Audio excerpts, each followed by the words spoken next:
Magandang araw mga kaparokya. Ako po si Father Romel Felizardo. Halina't pagyabungin natin ang salitang bubusog sa atin. Halina tayong magminandal.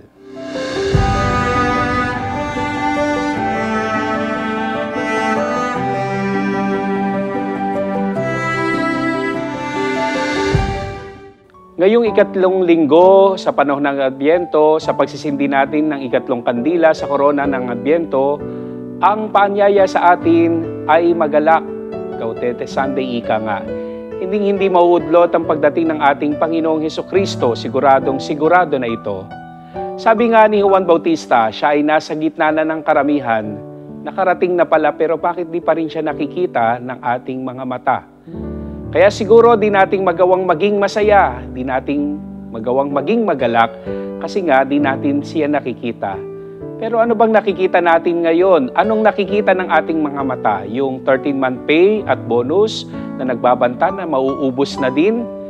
Yung mga remittances at mga padalang regalo galing sa abroad? Yung 50% off na mga sales na inaalok ng mga malls?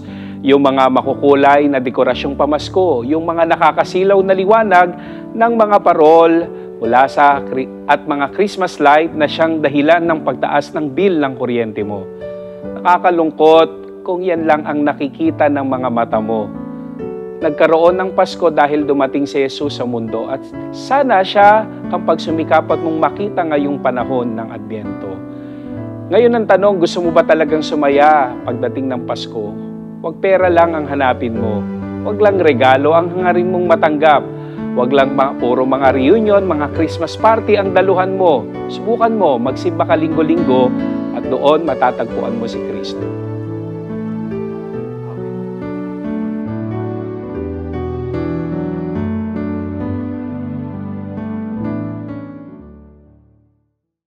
Sana'y nabusog kayo sa ating inihandang minandal.